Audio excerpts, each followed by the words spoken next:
One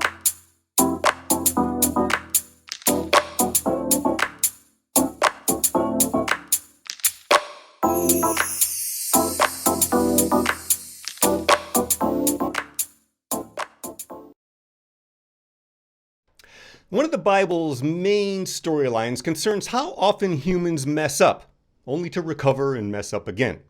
The book is full of hope in the face of oppression, terror, famine, and other natural disasters.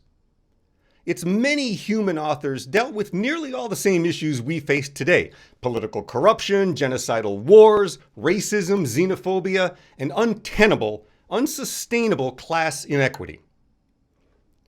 That today looks similar to the biblical era shouldn't be surprising. Human history is the story of us messing up and trying again. The Bible itself is a collection of ideas about God's role in our messy lives and God's consistently reliable resurrections. We presumably mess up from the beginning by eating what I'm now assuming must have been a cosmic hallucinogenic, trapping us all in this whacked out reality. But whatever that fruit was, the popular interpretation is that after they ate it, God forced Adam and Eve to leave a place of calm and beauty where all creatures live in harmony, where there's no shame and no fear. As the stories in the Bible progress, we discover character after character who has, in one way or another, made a total shit show of their lives. Moses kills an Egyptian taskmaster and then covers up the murder, leaving Egypt under an assumed identity to begin a new life. Moses messed up. There's King David, who, while God constantly leans on him to lead the Hebrews, also breaks at least half the 10 Commandments.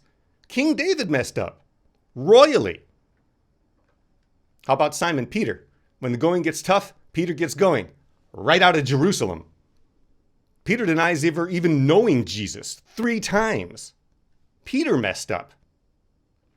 And of course, we can't forget Paul, the former Saul of Tarsus, the man one could easily argue is mainly responsible for the religion known as Christianity today. As you recall, Saul the Zealot originally ruthlessly hunted down and murdered anyone he found associated with the Jesus movement. Even Paul messed up. Do you know why all these people messed up? Because they're human. And that's not only okay, it's glorious.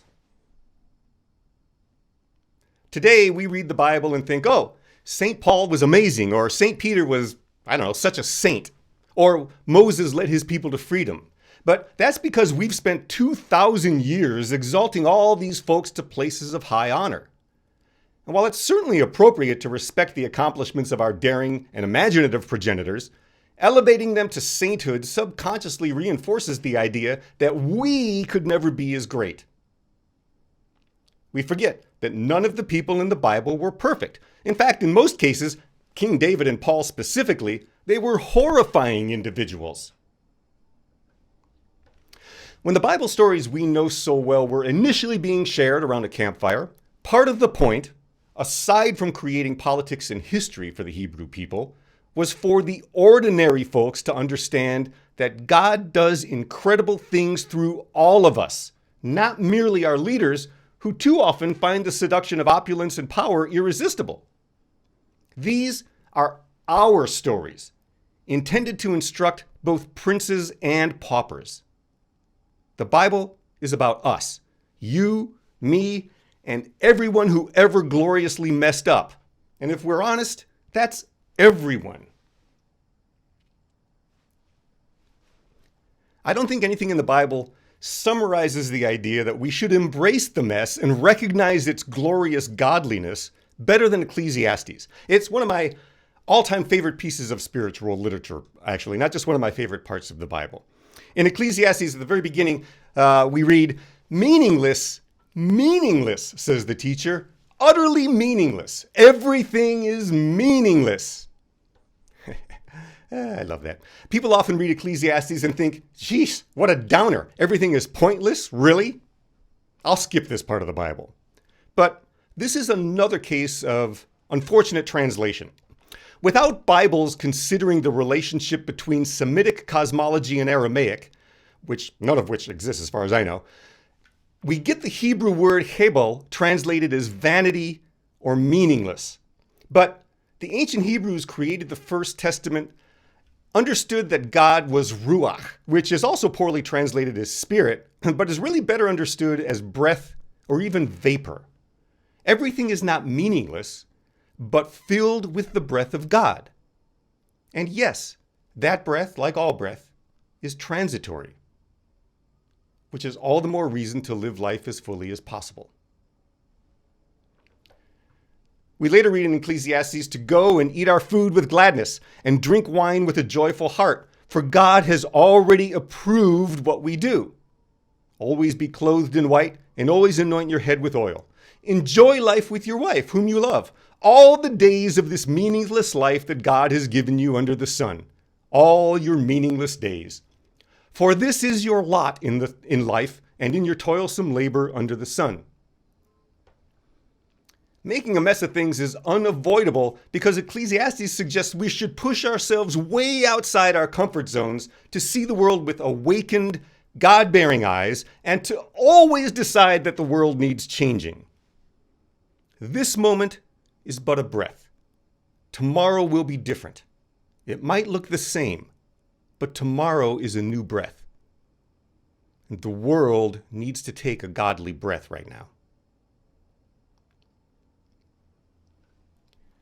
I find Ecclesiastes to be an incredibly hope-filled work. I mean, after all, it compels us to have the courage to try new things and to take chances, knowing that despite our constant messes, God is with us every shaky step. Ecclesiastes describes what being human is about. It's difficult, frustrating. It's filled with regrets and a concrete need for do-overs. Life often seems pointless, chasing after the wind. But rather than thinking of that as some sort of divine punishment for eating a piece of fruit, Ecclesiastes forces us to consider that messing things up and chasing after the wind is the beauty of being human. After all, the wind too carries the breath of God. So I commend the enjoyment of life, because there is nothing better for a person under the sun than to eat and drink and be glad. Then joy will accompany them in their toil all the days of the life God has given them under the sun.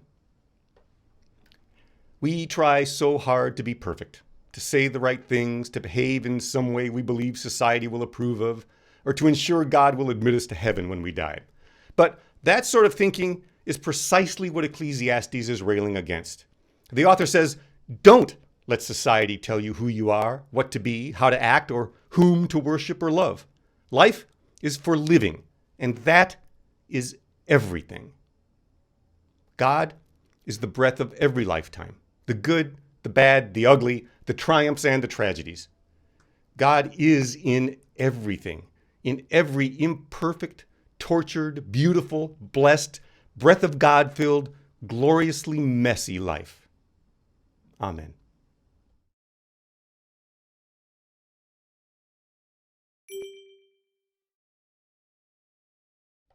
Our question to consider today is how your life is influenced by considering God as the breath of all life. How has your life been influenced by considering that God is the breath of all life? We have a pretty substantial group today, which is awesome. So I'll send you into breakout rooms for about 10 minutes.